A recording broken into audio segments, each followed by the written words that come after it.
Bab 1, Warisan. Nama, Bangkitnya Dataran Hitam. Penulis. Plus matikan mengatur ulang. Ledakan. Beberapa ledakan terjadi dalam beberapa detik, bersamaan dengan kekacauan yang ditimbulkan oleh orang-orang yang lewat di area tersebut dan kini mengungsi karena putus asa. Beberapa siswa meninggalkan akademi spiritual, beberapa pedagang, dan banyak orang yang lewat yang biasanya melewati tempat ini hampir setiap saat sepanjang hari. Bagaimanapun, ini adalah ibu kota kerajaan coklat, kota matahari terbenam. Dan ini adalah salah satu jalan utama, tapi tetap saja, beberapa serangan terjadi di sana. Saat kerumunan itu bubar, 5 kultivator dari tingkat raja spiritual sedang bertarung, 4 di antaranya menyerang yang kelima dengan niat yang jelas untuk membunuh. Orang ini tidak lain adalah salah satu jenderal penting kerajaan Brown, Albert Stuart, yang berusia 130 tahun dan sudah berada di level 51, tahap raja spiritual, dengan kemungkinan besar di masa depannya. Namun, bahkan bagi seseorang yang berbakat, melawan 4 lawan dari tahap yang sama tidaklah mudah, dan sang jenderal semakin berada dalam posisi yang tidak menguntungkan. Albert, kamu seharusnya tidak pernah berpikir tidak masuk akal untuk mendapatkan wilayah spiritual tingkat menengah sebagai hadiah yang diberikan oleh kerajaan. Hahaha, seolah-olah keluarga bangsawan baru seperti milikmu bisa melakukannya.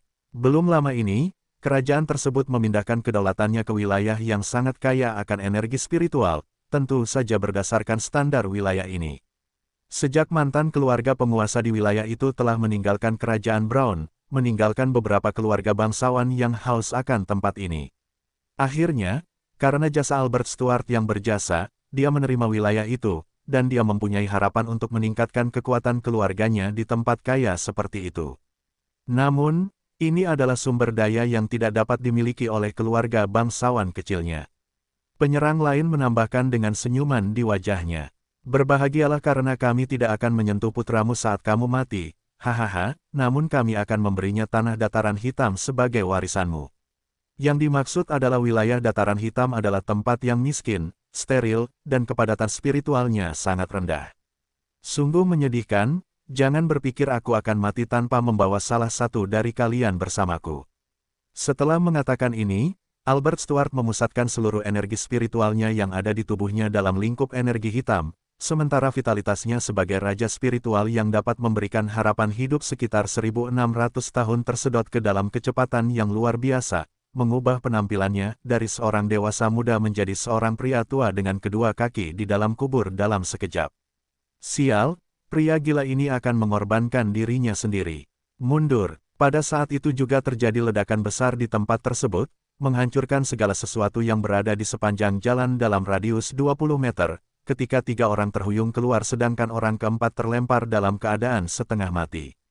Ada juga beberapa benda yang terbang dari tempat itu dan mencapai sekitarnya.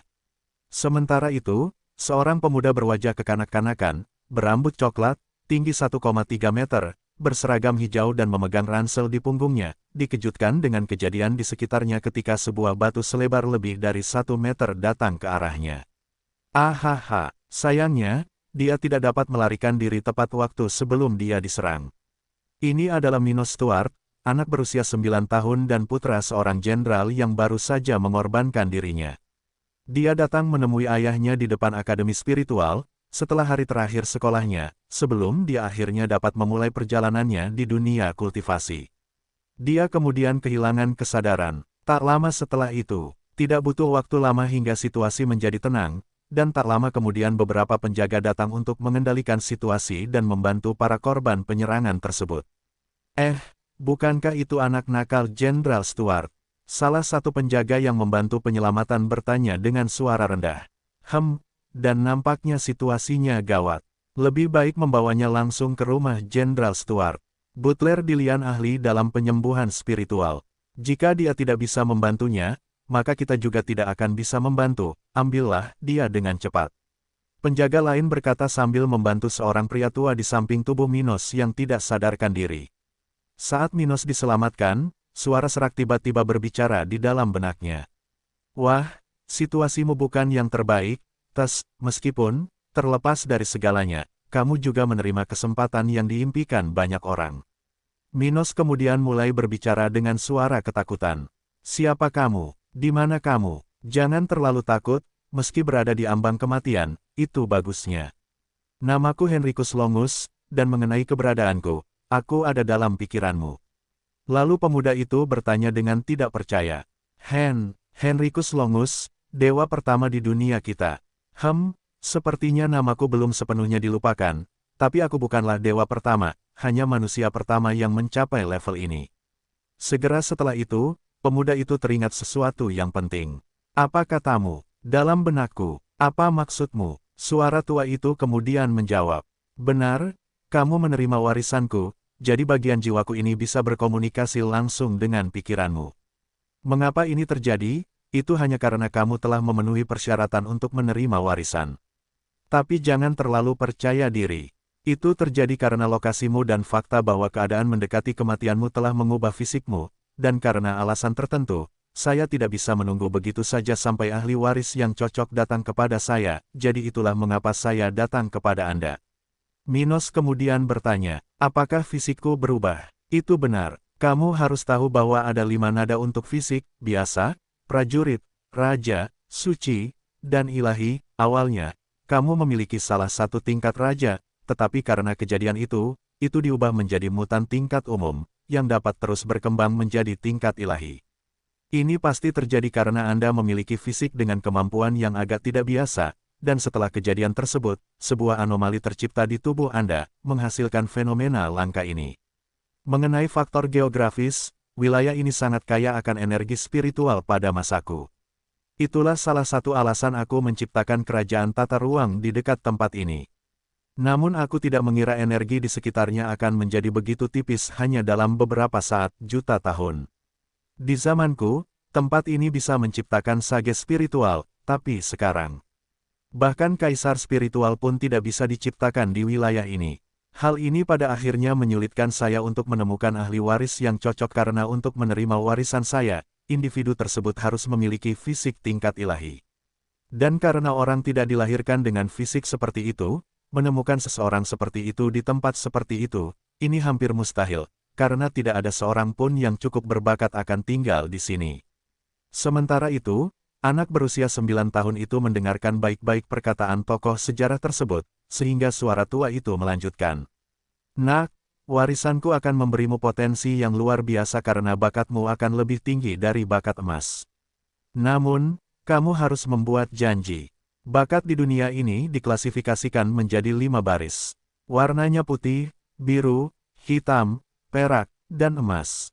Dikatakan bahwa bakat sama dengan pemahaman, yang merupakan salah satu dari 2 syarat untuk maju melalui tahapan kultivasi. Yang lainnya adalah akumulasi energi spiritual. Dengan bakat, Anda dapat maju tanpa hambatan ke tahap budidaya tertentu, tergantung pada klasifikasi bakat Anda. Untuk talenta emas, misalnya, hambatan pertama yang dihadapi individu adalah pada level pesilat setengah dewa spiritual, dan terdapat kemungkinan lebih dari 50% bahwa individu dengan bakat tersebut akan mencapai level ini. Tentang apa? Minos bertanya dengan rasa ingin tahu. Lalu dia mendengar, ketika saya masih hidup, saya memiliki keterampilan ramalan bawaan, dan karena itu, saya pernah mendapat mimpi kenabian tentang masa depan yang sangat jauh di mana dunia ini akan menghadapi ancaman eksternal yang besar. Hanya sedikit yang mengetahui hal ini, namun kenyataannya kita tidak sendirian di alam semesta, dan kita beruntung karena kita belum pernah ditemukan oleh mereka sebelumnya. Tapi jangan terlalu takut, budidaya mereka juga seperti milik kita, terbatas ke level 100. Namun, jumlah mereka jauh lebih banyak. Misalnya, meskipun kita menemukan banyak ketika kita memiliki 3 atau 4 dewa pada saat yang sama, kekuatan ini bahkan memiliki 10 atau 15 dewa secara bersamaan. Jadi, setelah mimpiku, aku mulai membuat warisanku, karena aku tidak bisa menyelesaikan masalah di hari-hariku, karena energi spiritual di lingkungan tidak cukup, tersebar luas di dunia, dan kita tidak dapat menyerap bahkan 30% dari totalnya. Ini juga merupakan batasan biologis. Namun, masih ada tanaman spiritual dan obat-obatan yang dapat melakukan hal ini, dan melalui sumber daya ini, kita mencapai level 100. Anda mungkin tidak mengetahuinya, namun ketika Anda mencapai level 100, para penggarap dapat menggandakan ruang dan menciptakan wilayah spasial, yang kami sebut kerajaan tata ruang. Kerajaan-kerajaan ini dapat menyerap energi langit dan bumi dan berkonsentrasi di dalam, menciptakan tempat perlindungan budidaya sejati. Untuk mempersiapkan tempat ini, saya mendedikasikan 1000 tahun terakhir hidup saya untuk menggandakan ruang sebanyak 5 kali lipat dan menciptakan kerajaan yang dapat menyimpan sejumlah besar energi setelah beberapa juta tahun. Bagaimanapun, beberapa dekade yang lalu, kerajaan akhirnya matang sepenuhnya. Jadi, ini adalah bagian utama dari warisan saya. Anda harus menggunakan ruang ini untuk meningkatkan tingkat rata-rata budidaya di planet ini. Mengenai cara melakukan ini, setelah mencerna banyak informasi yang juga akan Anda terima, saya yakin Anda akan memiliki pemahaman yang baik tentang bagaimana mencapai hal ini. Ini semua nak, jangan mengecewakanku, atau seluruh dunia ini akan diperbudak. Akhirnya, menurutku karena keadaanmu saat ini dan warisanku, kamu mungkin tidak sadarkan diri selama beberapa tahun, tapi itu tidak akan terjadi, akan menjadi sebuah kerugian besar. Minos kemudian merespons dengan tulus. Saya akan melakukan yang terbaik untuk tidak menyia-nyiakan kesempatan ini. Suara tua itu lalu mengucapkan selamat tinggal. Semoga berhasil. Saya harap Anda berhasil. ... Sementara itu, di luar pikiran Minos, tubuhnya terus-menerus disembuhkan melalui upaya kepala pelayan Dilian. Namun, belum ada tanda-tanda Stuart muda akan bangun. Jadi, 6 tahun berlalu dalam sekejap mata. Dalam 6 tahun terakhir Minos tidak sadarkan diri.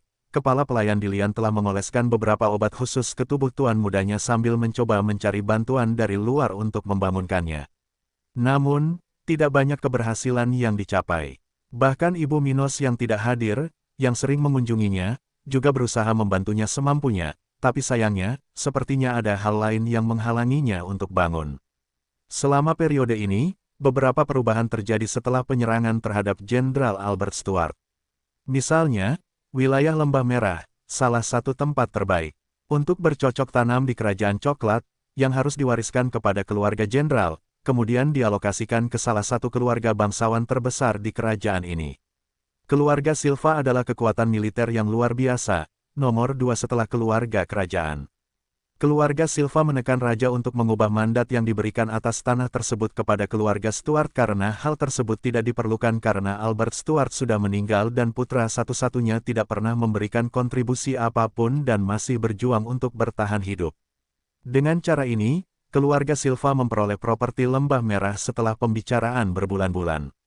Sedangkan bagi Minos, ia diberkahi dengan tanah miskin di dataran hitam, yang meskipun wilayahnya luas, merupakan tempat dengan kepadatan spiritual terendah, populasi terkecil, dan akibatnya, perekonomian terburuk di seluruh kerajaan. Dan memiliki seorang penguasa yang tidak sadarkan diri selama bertahun-tahun, meski tidak memperburuk situasi, mereka yang tinggal di dataran hitam masih bisa merasakan ketidaksukaan terhadap Minos. Lagi pula, mereka tidak bisa menunjukkan ketidakpuasan terhadap perintah raja, hanya menyisakan mata rantai terlemah. Bagaimanapun, sekarang Minos Stuart berusia 15 tahun dan telah kehilangan 5 tahun budidaya. Sejak budidaya dimulai pada usia 10 tahun, waktu terbaik untuk mulai berkultivasi. Pada usia 15 tahun, pemuda paling berbakat di kerajaan ini sudah berada di antara level 20 dan 29, yang merupakan tahap pemula spiritual, tahap ketiga dari kultivasi. Sebaliknya, Minos hanya berada di tahap pertama, Body Foundation, level 0, level orang biasa yang belum pernah berkultivasi seumur hidupnya. Namun, sedikit penundaan ini tidak terlalu buruk. Lagi pula, dia menerima banyak sekali pengetahuan dari spesialis level 100. Bakatnya, yang awalnya diklasifikasikan sebagai hitam, tetapi setelah menerima semua pemahaman tentang dewa, melampaui klasifikasi emas. Dengan itu, dia hanya akan menghadapi hambatan dalam budidaya, yaitu mencapai level 100, memiliki peluang lebih dari 50% untuk mencapai level ini.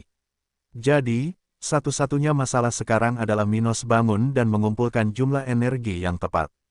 Tentu saja, ada batasan untuk setiap level dan tubuhnya, jadi dia tidak bisa begitu saja menyerap obat-obatan ilahi dari kerajaan tata ruang dan menjadi dewa. Jika dia mencoba hal seperti itu, maka tubuhnya akan langsung meledak. Namun meski begitu, dengan pemahamannya saat ini, itu hanya masalah waktu saja. Maka, waktu berlalu, dan akhirnya, tubuh tak sadarkan diri remaja muda itu mulai menunjukkan tanda-tanda kebangkitan, ketika dia akhirnya membuka matanya dan mulai mengamati tempat di mana dia berada. Ini adalah kamarnya, dan tampak sama seperti saat dia meninggalkannya pada hari yang menentukan itu. Ada rak buku yang berisi buku-buku mulai dari obat-obatan, pil, geopolitik, dan masih banyak informasi penting lainnya yang dia pelajari selama berada di akademi spiritual. Selain itu juga terdapat lemari besar, tempat belajar, dan tempat tidurnya. Meskipun Minos bangsawan, dia adalah orang yang sangat sederhana, sehingga kamarnya tidak penuh dengan barang-barang yang tidak berguna. Saat itulah Minos mulai memikirkan semua yang terjadi, mulai dari kematian ayahnya hingga warisan Dewa Henricus Longus, sambil berpikir sambil berlinang air mata. Ayahku mengorbankan dirinya sendiri setelah disergap. Sayangnya, aku tidak bisa berbuat apa-apa sekarang. Aku harus fokus pada kultivasi dan mulai merencanakan bagaimana meningkatkan tingkat rata-rata planet ini. Balas dendamku secara alami akan terjadi ketika aku mencapai tingkat yang diperlukan. Minos terlihat sangat tenang dan berat, nyatanya meski sudah 6 tahun tidak sadarkan diri dan masih harus memiliki mentalitas anak usia 9 tahun, namun tidak demikian. Setelah mewarisi sejumlah besar informasi dari umur panjang seorang dewa, yang mencapai lebih dari 50.000 tahun, Minos kini memiliki kepribadian yang cukup dewasa untuk usianya sekarang. Dari ilmu yang saya warisi, sepertinya ada 11 tahapan dalam kultivasi, dibagi menjadi 10 bagian untuk setiap tahapan. Yaitu fondasi tubuh, transisi, pemula spiritual, pejuang spiritual, jenderal spiritual, raja spiritual, kaisar spiritual, orang suci spiritual, spiritual sage, pesilat setengah dewa spiritual, dan dewa. Sedangkan untuk vitalitas, itu berlipat ganda pada setiap tahap dari posisi pemula spiritual, mencapai lebih dari 50.000 tahun untuk seorang dewa. Tidak hanya vitalitasnya meningkat pesat, jumlah energi di setiap tahap meningkat secara faktorial, misalnya, seseorang di puncak tahap ke-7, level 69, tetapi energinya 7 kali lebih banyak daripada seseorang di puncak tahap ke-6, level 59, dan level 100. Seorang dewa memiliki energi 11 kali lebih banyak daripada demigod level 99.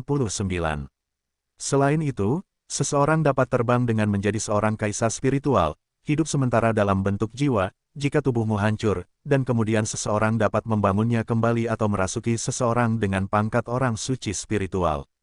Seseorang dapat melakukan perjalanan melalui ruang angkasa dari sage spiritual dan akhirnya membangun kerajaan spasial di level 100. Dan orang-orang tua dari akademi spiritual itu penuh dengan diri mereka sendiri karena ada raja spiritual di kerajaan.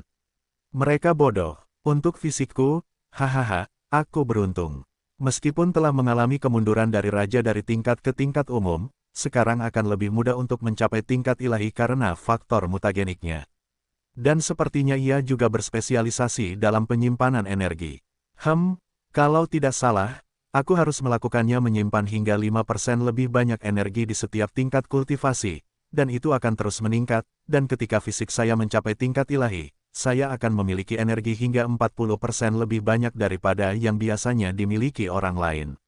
Ini bagus. Meski butuh waktu lebih lama untuk bergerak maju, aku akan jauh lebih kuat daripada mereka yang berada di level yang sama denganku. Saat itu, pintu kamar Minos terbuka, dan seorang pria parubaya memasuki ruangan. Ini Dilian, kepala pelayan mendiang Jenderal Stuart. Dia berusia 150 tahun dan berada di level 45. Begitu dia melihat pemuda itu duduk di tempat tidur, dia segera berlari ke arahnya, seolah-olah keajaiban telah terjadi. Tuan muda, apakah Anda baru bangun tidur? Bagaimana perasaan Anda? Aku baik-baik saja, kakek Dilian. Aku baru saja bangun. Aku merasa sama sehatnya seperti setelah tidur malam yang panjang. Minos menjawab dengan tulus. Bagaimanapun, Dilian telah menemani ayahnya selama beberapa dekade, bahkan sebelum ia lahir, dan selama hidupnya, Dilian adalah orang kedua yang dapat ia andalkan selama ayahnya masih hidup. Bagus, Tuan muda, setelah sekian lama, saya khawatir Anda tidak akan pernah bangun lagi. Kata kepala pelayan dengan wajah serius. Sudah berapa lama sejak penyerangan terhadap ayahku? Itu 6 tahun, Tuan muda. Setelah Tuan meninggal, Anda dibawa ke sini, dan selama tahun-tahun itu, saya melakukan segala yang mungkin untuk mencoba membantu Anda bangun. Nyonya Maisi juga berusaha keras untuk mencari bantuan. Apakah ibuku melakukan ini? Seolah-olah dia peduli, dalam 9 tahun hidupku, jika aku melihatnya 5 kali, itu sudah banyak. Aku pikir dia akan menikmati kelegaan karena tidak harus datang dan menemuiku selama periode ini. Minos berkata dengan wajah mengejek ketika dia berbicara tentang ketidakhadiran ibunya. Pria parubaya itu kemudian membalas, "Jangan berkata begitu, Tuan Muda. Nyonya Maisi mempunyai banyak tanggung jawab di pundaknya. Kekuatan di belakangnya mempunyai harapan yang tinggi terhadapnya. Cih, ini hanya alasannya. Tapi lupakan itu, ceritakan padaku apa yang terjadi 6 tahun terakhir ini." Kemudian kepala pelayan dan pemuda tersebut mulai berdebat selama beberapa jam tentang kejadian yang terjadi saat dia tidak sadarkan diri.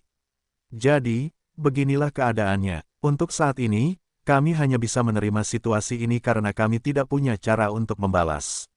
Tapi tidak semuanya buruk. Dataran hitam mungkin bisa diperbaiki."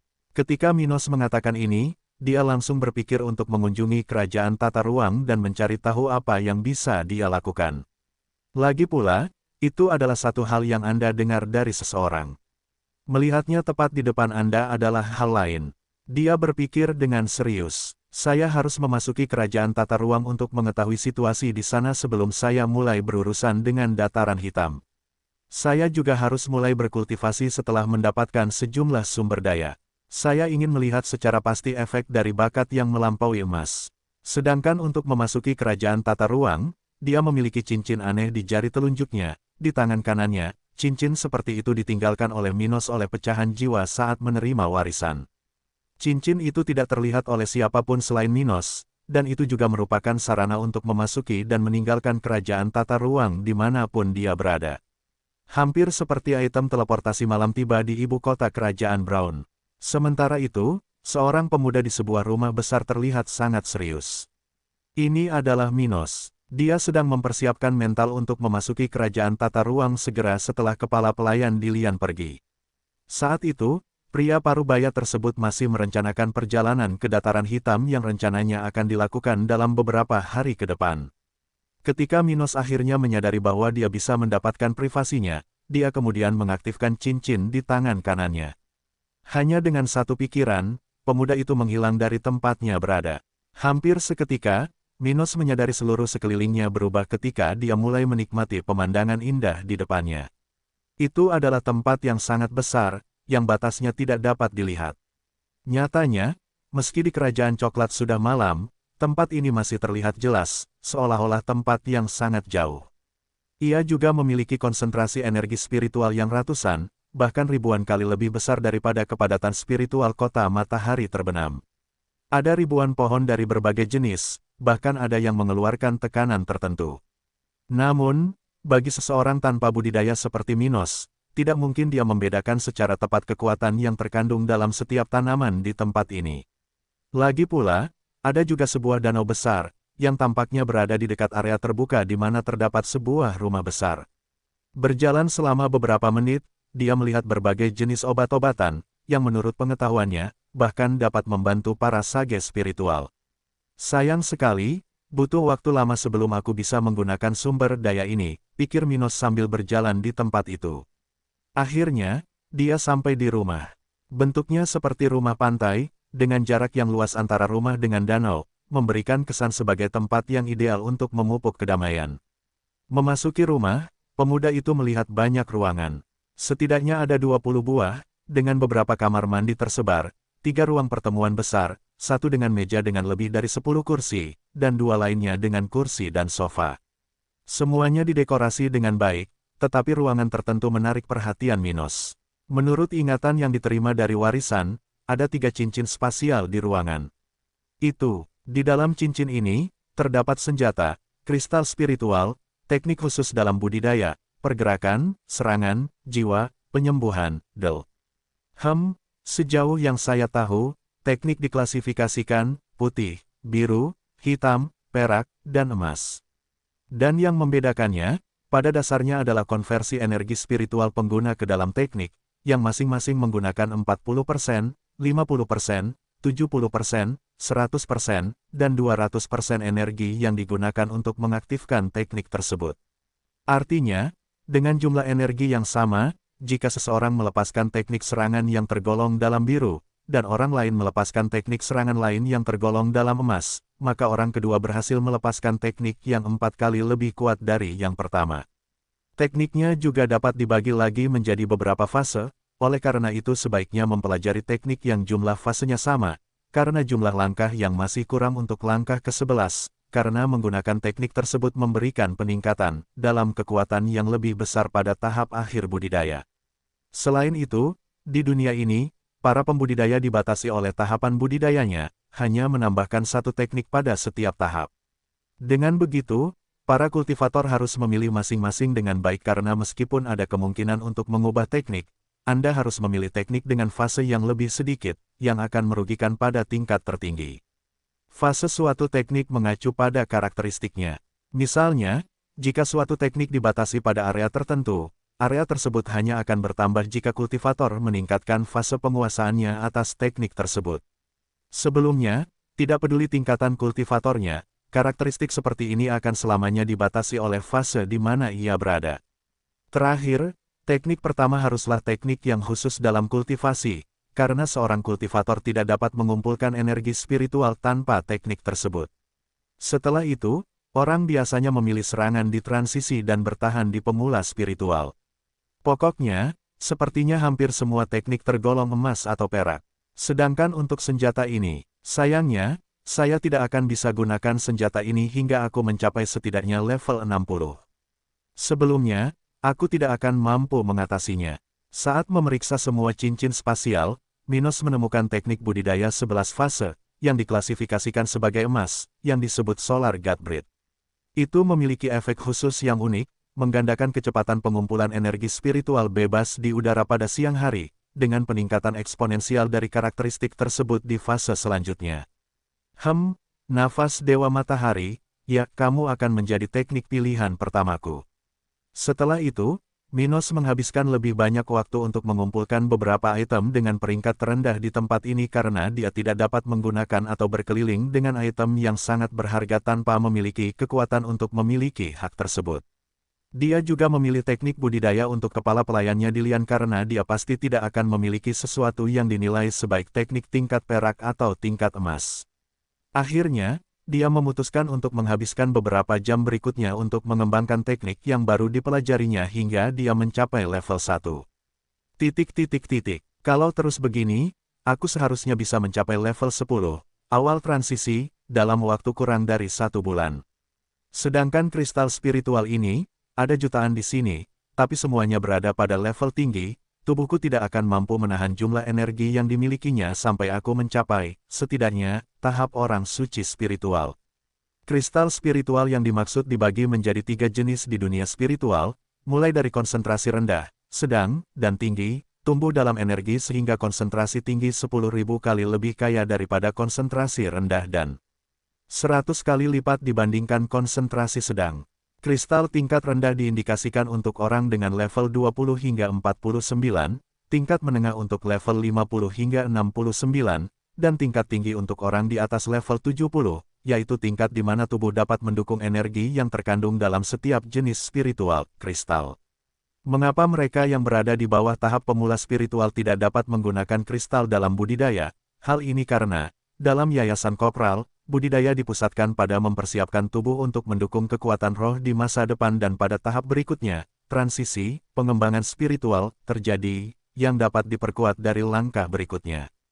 Saya harus menemukan cara untuk mendapatkan kristal dengan konsentrasi rendah ini ketika saya mencapai tahap pemula spiritual. Dan bahkan jika ayah saya meninggalkan jumlah yang layak, 6 tahun telah berlalu, dan saya masih membutuhkannya untuk berbisnis di wilayahku. Saya pikir saya harus kembali, atau kakek Dilian mungkin menyadari bahwa saya hilang. Meskipun saya percaya padanya, saya akan membicarakan warisan ini nanti. Setidaknya saya akan menunggu sampai kita pindah ke dataran hitam. Adapun wilayah ini, saya rasa saya dapat mencoba meningkatkan kualitas keseluruhan medan dan meningkatkan energi spiritual tempat itu dengan bantuan kerajaan tata ruang. Baiklah. Saya harus meminta kakek Dilian untuk mengumpulkan informasi yang dapat membantu saya merencanakan apa yang harus saya lakukan. Setelah itu, Minos kembali ke kamarnya dan tidur sepanjang malam. Ketika dia bangun di pagi hari, kepala pelayan Dilian sudah pergi untuk menyelesaikan masalah yang tertunda. Menurut juru masak yang telah menyiapkan sarapan untuk Minos, kepala pelayan telah meninggalkan pesan bahwa segala sesuatunya akan siap untuk perjalanan di sore hari. Karena keluarga Stuart adalah bangsawan yang baru dipromosikan, hanya ada mendiang jenderal dan Stuart muda, tidak ada banyak binatang atau kereta untuk perjalanan jarak jauh, jadi ada kebutuhan untuk menyewa layanan ini.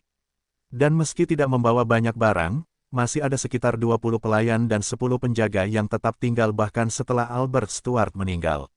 Jadi, Dillian perlu waktu untuk mengumpulkan semua gerbong yang diperlukan.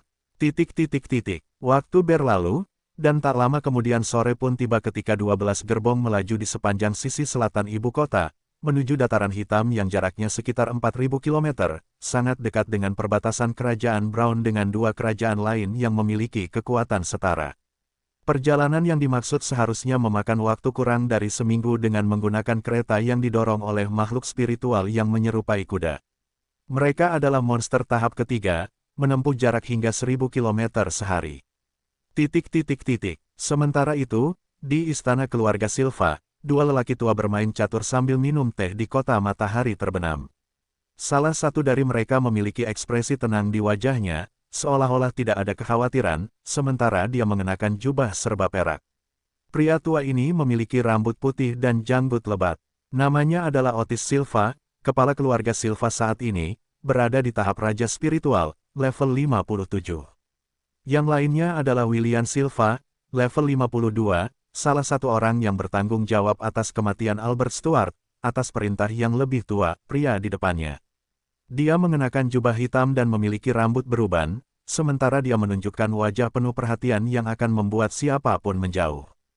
Patriark, bocah nakal Stuart meninggalkan kota beberapa jam yang lalu, menuju wilayah warisan, dataran hitam, dengan semua pelayan dan penjaga yang tersisa.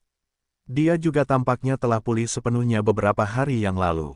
Haruskah kita menyerang mereka saat mereka sedang bepergian? Dia bertanya dengan ragu sambil meminum teh rohaninya. Tidak ada keharusan. Aku dengar anak itu sudah terbangun, tapi dia sudah berusia 15 tahun dan bahkan belum mulai berkultivasi. Dan sekarang dia pergi ke tempat yang hampir tidak bisa menghasilkan prajurit spiritual. Setelah bergerak, Otis tua kemudian melanjutkan. Bahkan jika dia memiliki bakat ayahnya, masih perlu waktu puluhan tahun, atau bahkan lebih dari 1 abad, untuk mencapai budidaya Albert, sementara kami sudah berada di atas level 50, dan terus memperkuat diri. Dan kami masih memiliki keluarga besar dengan ratusan para ahli. Bahkan jika dia ingin membalas dendam, peluangnya sangat kecil. Lupakan dia dan para pengikutnya. Bahkan kepala pelayan Dillian pun tidak memiliki harapan untuk menyakiti kita. Setelah itu, keduanya terus bermain hingga sang patriark memenangkan permainan catur tersebut. Kemudian kedua lelaki tua itu berpamitan, sementara Otis tua tetap berada di kamar sambil memandang ke teras samping sambil berpikir sambil tersenyum. Dengan lembah merah di tangan kita, keluarga Silva akan mampu berkembang pesat dalam beberapa dekade mendatang. Hahaha, bahkan para bajingan Miller, dengan seluruh kekuatan finansial mereka, tidak akan mampu menghalangi kita. Setelah 3 hari perjalanan ke bagian barat kerajaan Brown, sementara 12 gerbong membawa Minos Stuart dan bawahannya, mereka kini tinggal sehari lagi dari tujuan mereka. Saat itu, di dalam gerbong paling elegan, ada seorang pria parubaya dan seorang remaja yang aktif berbicara. Tentu saja, mereka adalah Minos dan kepala pelayan Dillian. Stuart muda telah memahami situasi umum sebelum dia mencapai dataran hitam. Jelas sekali, mereka berbicara tentang isu-isu yang lebih luas, seperti kekuatan rata-rata kawasan, kerajaan-kerajaan di dekat perbatasan, dan informasi relevan lainnya yang dapat membawa penguasa muda tersebut lebih dekat untuk memahami realitas kawasan tersebut. Tentu saja, mereka tidak memiliki data yang paling akurat mengenai permasalahan lokal karena seorang bupati yang ditunjuk oleh raja memerintah wilayah tersebut. Oleh karena itu, mereka hanya akan mendapatkan data penting ketika mereka mengambil alih komando lokal, yang hanya bisa dilakukan setelah tiba di kota terbesar di dataran hitam, kota kering. Kakek Dillian, apa saja pilihan perdagangan untuk dataran hitam? Dataran hitam diperkirakan tidak bisa mengekspor apapun saat ini, karena tidak ada produksi pertanian, dan untuk pertambangan, wilayah tersebut hanya mengonsumsi sedikit yang dimilikinya. Selain itu, dengan konsentrasi spiritual saat ini, produksi kristal spiritual pasti sangat tinggi, rendah. Sedangkan untuk impor, mereka harus melakukan bisnis terutama untuk makanan. Oleh karena itu, Kerajaan Cromwell yang berada di sebelah selatan Kerajaan Coklat pasti menjadi pemasok makanan terbesar di wilayah Dataran Hitam, karena wilayah ini berbatasan dengan kerajaan ini. Kerajaan Cromwell juga memiliki pertanian yang makmur, yang memasok beberapa wilayah tetangga, termasuk wilayah kita. Mereka juga merupakan mitra dagang utama Pulau Batu, yang terletak di barat laut tujuan kita. Pulau Batu sangat penting bagi semua kerajaan pesisir di wilayah ini karena kaya akan cadangan mineral dan kualitas pandai besi spiritual yang hebat. Pulau ini memiliki perekonomian yang sangat kaya. Namun meskipun memiliki perekonomian yang sangat baik, mereka hampir tidak menghasilkan makanan di wilayah mereka dan, oleh karena itu, bergantung pada kerajaan lain untuk menekan permintaan pangan mereka. Itulah sebabnya Kerajaan Cromwell adalah mitra utamanya. Sedangkan Dataran Hitam tidak banyak berhubungan dengan Pulau Batu karena tidak banyak permintaan akan peralatan spiritual di wilayahnya. Di sebelah utara, Dataran Hitam terdapat kerajaan terbesar yang wilayahnya berbatasan dengan Kerajaan Coklat, Kerajaan Ombak. Kerajaan ini banyak beraktivitas karena wilayahnya yang luas, sehingga sangat aktif dalam perekonomian daerah. Mengenai kontak dengan Dataran Hitam, saya tidak memiliki informasi tentang itu. Jadi Kakek Dilian, apa aktivitas utama Dataran Hitam? Pria parubaya itu menjawab dengan wajah tidak yakin. Padahal setahu saya penguasa daerah harus memperoleh sumber daya terutama dari warga melalui pajak. Kalau ada kegiatan lain, saya kurang tahu. Wilayah Dataran Hitam, meskipun memiliki populasi terkecil di Kerajaan Coklat, masih memiliki sekitar 50.000 jiwa. Sebagian besar dari orang-orang ini tidak memiliki bakat luar biasa, biasanya bakat umum putih atau biru, jadi, bagi mereka, tinggal di wilayah seperti ini adalah yang terbaik. Ini karena, ketika mengambil risiko di tempat di mana terdapat individu yang 1000 kali lebih kuat dari Anda, yang terbaik adalah hidup di lingkungan di mana yang terkuat tidak berada puluhan level di atas Anda. Ini adalah masalah keterbatasan. Oleh karena itu, sebagian besar penduduknya tinggal di kota kering, dan hal ini memerlukan layanan yang disediakan oleh kerajaan. Oleh karena itu, penguasa setempat dapat memungut pajak dari warganya dengan alasan bahwa mereka membutuhkan uang tersebut untuk memenuhi kebutuhan dasar hidup di tempat tersebut. Dataran Hitam juga tidak perlu mentransfer dana ke kerajaan. Hal ini karena wilayah tersebut hanya memiliki sedikit pendapatan, dan jika wilayah tersebut masih harus mengirimkan beberapa kristal spiritualnya kepada raja, maka tidak akan ada keuntungan. Faktanya, situasinya cukup buruk sehingga tidak ada bangsawan yang mau datang ke tempat ini. Sedemikian rupa sehingga tempat itu tidak mandiri karena tidak ada yang menginginkan beban ini. Adapun bupati yang sekarang, ia hanyalah seorang agen publik yang menerima perintah raja untuk mengurus daerah sementara penguasa berhalangan. Tapi bahkan dia tidak senang dikirim ke tempat steril seperti ini selama 6 tahun. Sial, budidayanya akan tertunda jika ini terus berlanjut. Saat aku berada di Akademi Spiritual, para guru mengatakan bahwa kekuatan rata-rata kerajaan di sekitarnya adalah tahap keempat, sedangkan spesialis terkuat berada di tahap keenam, Raja Spiritual. Apakah ada hal lain, Kakek Dilian? Itu benar. Di kerajaan-kerajaan ini, penguasa dan beberapa leluhur umumnya berada di level 58 dan 59, yang merupakan yang terkuat di wilayah tersebut. Orang-orang tua ini umumnya berusia di atas 500 tahun, dan beberapa di antaranya mendekati usia 1000 tahun tua. Namun meskipun harapan hidup seorang raja spiritual lebih dari 1600 tahun, mereka memiliki sedikit peluang untuk mencapai tahap berikutnya tanpa harus meninggalkan kerajaan mereka selama beberapa dekade atau bahkan lebih dari 1 abad. Ini karena energi spiritual di wilayah ini tersebar dengan baik, dan keluarga-keluarga paling berbakat telah meninggalkan tempat ini selama ribuan tahun yang lalu. Seperti yang mungkin sudah Anda dengar, bakat seringkali diturunkan dari orang tua ke anak-anak melalui gen mereka. Oleh karena itu, bakat rata-rata individu di bagian utara benua tengah telah berkurang seiring berjalannya waktu, dan hanya ada beberapa ribu orang yang memiliki bakat kulit hitam saat ini. Adapun talenta perak, jumlahnya pasti sangat sedikit, dan orang-orang ini meninggalkan wilayah ini dengan cepat, terkadang bahkan sebelum mereka ditemukan oleh kekuatan apapun di wilayah ini. Dan karena bakat diperlukan untuk menghindari hambatan dalam pengembangan, yang muncul antara akhir satu tahap dan awal tahap lainnya, para pemimpin wilayah terjebak di tingkat akhir raja spiritual, karena mereka memiliki bakat hitam. yang mana memungkinkan untuk berkultivasi tanpa hambatan hingga tahap kelima, dengan peluang hanya 50% untuk mencapai tahap ke-6, dan masih lebih kecil lagi untuk mencapai tahap ke-7. Akibatnya, tanpa sumber daya eksternal yang kuat atau tingkat kepadatan spiritual yang lebih tinggi, para ahli ini tidak dapat mengabaikan hambatan dalam budidaya ini.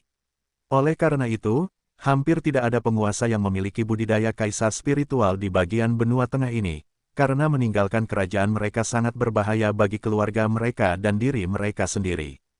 Sedangkan untuk dataran hitam, karena ini adalah wilayah spiritual tingkat rendah, yang terkuat harus berada di level 39, prajurit spiritual.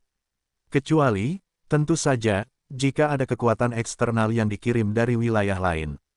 Tetapi meskipun saya tidak ahli dalam bertarung, keselamatan Tuan Muda seharusnya tidak menjadi masalah bagi saya karena saya berada di level 45, dan seharusnya tidak ada ancaman yang lebih besar dari itu. Ketika Minos mendengar ini, dia memikirkan teknik budidaya tingkat emas yang dia ambil dari kerajaan tata ruang untuk kepala pelayan Dilian. Namun, dia memutuskan untuk menunggu sampai mereka mencapai dataran hitam untuk mengantarkannya. Karena dia pasti harus menjelaskan dari mana teknik ini berasal, dan dia tidak ingin menjelaskannya sekarang. Segera setelah itu, gerbong berhenti untuk beristirahat. Matahari sudah terbenam di Cakrawala, dan dari kejauhan, mereka berasal dari kota kering. Jika mereka melanjutkan perjalanan, mereka akan tiba saat fajar di tempat tujuan.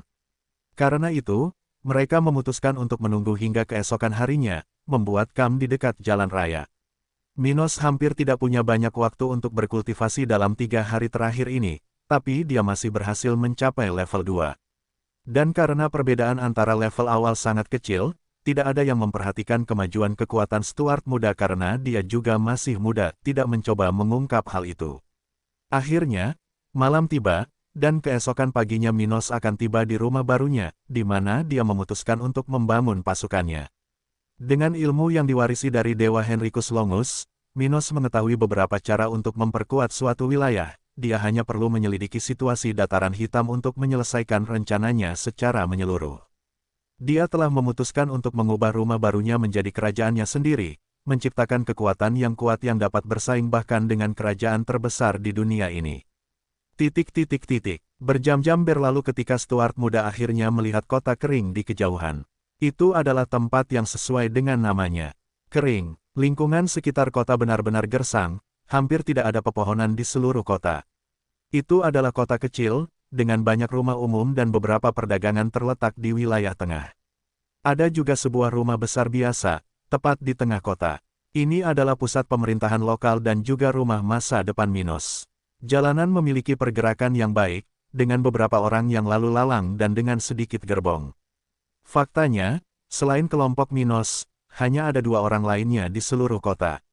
Beberapa individu mewariskan makhluk spiritual mereka, tetapi mereka adalah makhluk tingkat rendah. Saat itulah, rombongan Minos akhirnya sampai di mansion yang berada di tengah kota. Ketika Minos turun dari gerbong, dia melihat beberapa penjaga berbaris di samping gerbang masuk mansion. Tempat ini tidak sebesar rumah sebelumnya di ibu kota kerajaan, tapi ukurannya bagus. Itu memiliki 2 lantai di luar lantai pertama.